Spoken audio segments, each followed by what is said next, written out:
Our guest today is John Micek, Capitol Hill reporter for the Allentown Call, and also one of Pennsylvania's more aggressive and frequent bloggers with a fairly large audience. I mean, how large is your audience these days? Millions and millions and millions of people. It's I get periodic traffic reports. It seems like we're good for about 1,500 to 3,000 unique visitors a day, which isn't drudge numbers, but considering sort of the very limited universe in which we live, it's fairly respectable, I think. How does the call management feel about the blog, that with your particular blog, but blogging in general by reporters? It was funny. It was all very punk rock the way it started out. I started the blog in '04 at the Democratic National Convention in Boston, and no one really knew what it was. They're like, well, hey, we've heard about these blog things, would you mind doing one of them? And there were really sort of no rules as such. We didn't know what to do with it, and it was fun sort of inventing this thing as I went along. The Call is very good about online coverage, about the use of social media, about the use of blogs. We're very aggressive. We've got probably a dozen or so, maybe more. I forget how many we have, but a dozen or so more reporter-generated blogs, and then some from people outside in the community who write them as well. So we've got a very holistic approach about that. I mean, our online strategy is very aggressive. And how has it changed? How has blogging changed your life as a reporter? Less sleep, a lot less sleep. It's people ask me, well, how do you do your job in addition to blogging?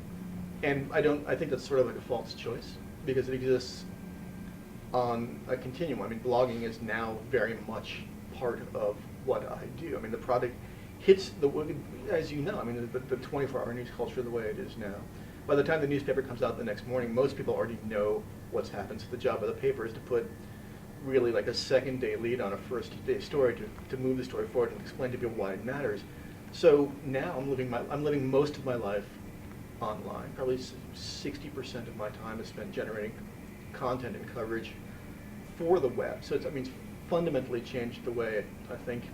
I mean, putting aside even the social media stuff, but at least blogging, for talking about that, has fundamentally changed the way we all do our jobs. I don't want to get personal, but do you tweet as well as blog? Yes, I do. I'm at @capital_ideas on Twitter, and that's become another component of my life as well. Live, it's not John is getting a sandwich or John is going to Giant or something like that. I mean, I use it very much as a news gathering, as a news gathering tool, and as a news dissemination tool. So I'll be at press conferences or out on the campaign trail or live tweeting votes from the House or Senate floors that are happening. Do you feel that you're competing against yourself, though?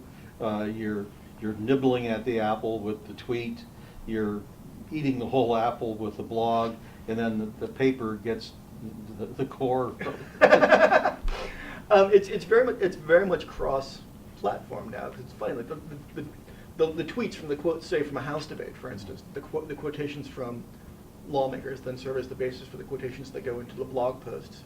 And more often than not, the blog posts serve as the skeleton for the story that makes its way into the paper the next day. So it all sort of, again, it sort of all exists on a continuum, I think. And do you see yourself as having competition from non-journalist bloggers who are interested in politics, or from just cranks? I mean, how do your readers online differentiate between you as a reporter for a major daily newspaper, somebody who's a hobbyist blogger, and someone who's a complainer? I would like to think so. One of the things that social media and blogging has done is really knocked down the walls between sort of traditional media, like newspapers or radio or television, and citizen journalists. Well,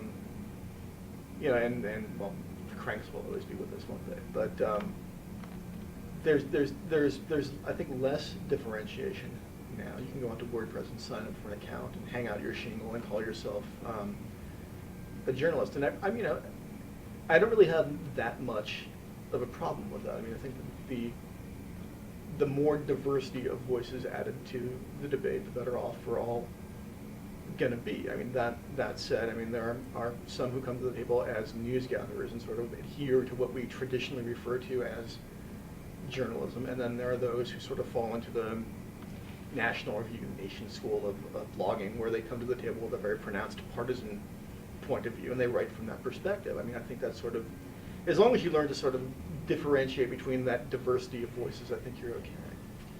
And who do you follow, whose blogs do you follow, and who do you follow on Twitter yourself, and why? Oh gosh, I have this policy of following back nearly everybody who follows me on Twitter, so it's about a gazillion people, but I mean, just off the top of my head, my colleague Laura Olson from the Post-Gazette, who writes pretty extensively about Marcellus Shale issues and is really probably one of the top 2 or 3 reporters on that issue in the state. Scott Detra from WITF, who also covers that issue extensively. Tom Fitzgerald from the Philadelphia Inquirer, one of the state's great political reporters. Jim O'Toole from the Post-Gazette, the dean of state. So you're following other reporters. I'm following my colleagues. I'm following other people in the activist community. Say Katie Siff from SEIU, for instance. Gosh, who else? Just bunches of Triad Strategies. You guys show up in my Twitter queue pretty frequently. It's a vast array, and then sort of the my own personal obsessions as well. There's a fair amount of soccer news that finds its way through my Twitter feed on a daily basis. Is it a source for news or leads on stories? Yeah, I mean it is. I mean I've had my attention directed to stuff because lawmakers all have Twitter accounts now, and you'll be thinking something's going one way in a House debate or on an issue, and then some random lawmaker will pop up and break the sanctity of confessional in caucus and let slip what actually is going on. So holy cow, there's a lead. Sometimes there's partisan sparring back and forth between the state Democratic Party and the state Republican Party, or between the respective caucuses in the legislature. So that sort of gives you an indication of where the mood is and what the dialogue is. So that, yeah, that's all very useful. And where do you, from your perspective as an active participant, where do you think this is headed? You've been at it since 2004, so that's a long time. It should give you something. It's like dog years in blogging, it really is. Is there a trajectory where this will be in 5 years, you think? I put it to people who ask me that question this way. My wife bought me an iPad for Christmas last year. That is now where I consume quite a lot of my news and periodicals. I read magazines on there. To a lesser extent, I read books on there. I still like the old-fashioned paper book in my hand, but I'll read newspapers on there as well. And with sort of that increased emphasis on digital, and for newspapers looking to try to find a way to make money from their online product, where it's you buy you download the iPod app, and then you're automatically charged whatever it is, $4.99 a month for the subscription to that periodical or newspaper or whatever. That seems to me like where you can't see the money being taken out, where somebody's not sending you an invoice, just every month it sort of like magically disappears from your checking account. Easy pass for an easy pass for journalism, I guess, for lack of a better term. I mean, I think that's where we're all headed, and probably within 10 years, that's where we're all going to be living. I don't know how much paper product is going to be left over. And how about newspapers themselves then, to take a bleak outlook? People say, "Oh my God, what are you going to do in a world without newspapers?"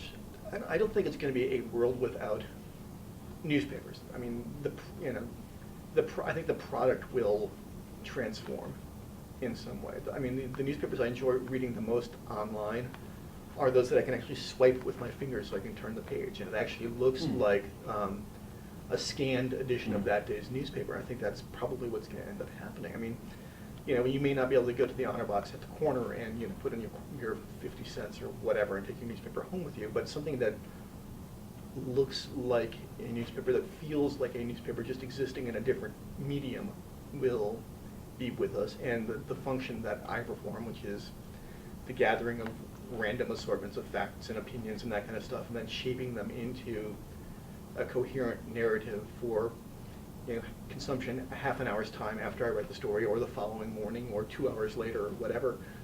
I don't think that's going to go away. People who proclaim the death of journalism, I think, are unusually nihilistic. The product will change, the method under which we do our jobs will change, but I don't think the actual thing, occupation, will disappear. Mm-hmm. How about credibility of social media. We have a rating system for video games. Yeah. Tells you what to expect. Well, But- what are you looking at on Twitter?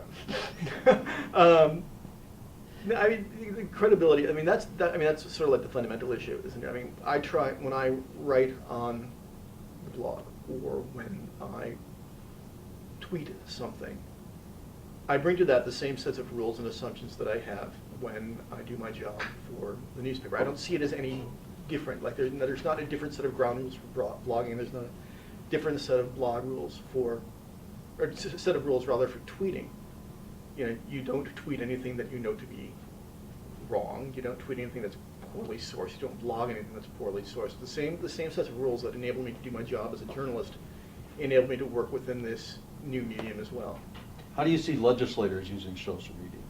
I mean, I have a fairly active stable of lawmakers who I follow on Twitter and tweet on a pretty regular basis. I mean, on my way over here, I was reading a tweet from Senator Larry Farnese, a Democrat out of Philadelphia. A lot of House members are very active. A couple of guys who spring to mind are Eugene Pasquale, the Democrat out of York County, Gordon Denlinger from Lancaster are particularly prolific tweeters. The caucuses use them, as Steve Miskin, Bob Caton, the Democratic and Republican spokesman, use them as dissemination tools as well. You can't run a campaign now without having a social media presence. Campaigns have YouTube channels where they post their web videos. They have Facebook pages where they interface directly with voters. The candidates even tweet, or somebody working for the candidate pretending to be them tweets for them. So there is a wholehearted embrace now where there really wasn't, like even say back in '06 when sort of Twitter and Facebook they were established but still sort of in their infancy. You really saw it take off in 2008 with the Obama presidential campaign. They were very astute about using social media. The McCain campaign, to a lesser extent. Senate campaigns used them. The congressional campaigns used them. The weird thing was in 2010 is that the social media strategies of the gubernatorial campaigns weren't too terrific. I mean, they're still I think the gubernatorial campaigns are probably still a step or two behind. You see them very active this year now, so it's very much another arrow in the quiver.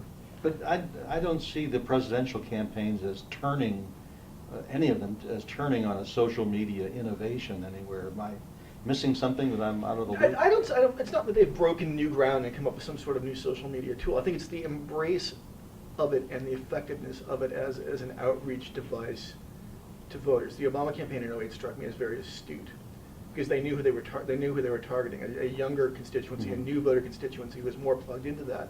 And they seem to me to be more astute in using that than the McCain campaign did in '08. But in terms of actual innovations, no. I mean, until some young genius from Harvard at 2:30 in the morning invents the next big social media thing. I mean, we've got Twitter, we've got Facebook, we have YouTube, and then whatever comes next. Mm-hmm. And Or Pinterest, I guess now is the big one. Okay. And in terms of receiving devices, you've already described how you're sort of migrating to I've got an my- iPad. I've got my iPhone here in my pocket Okay. where information comes. I have my iPad. It's a wired life now, very much. Good enough. We've been talking to John Micek, Capitol Hill correspondent for the Allentown Call, and Mr. Blogger. Thank you again. Thanks, Tony.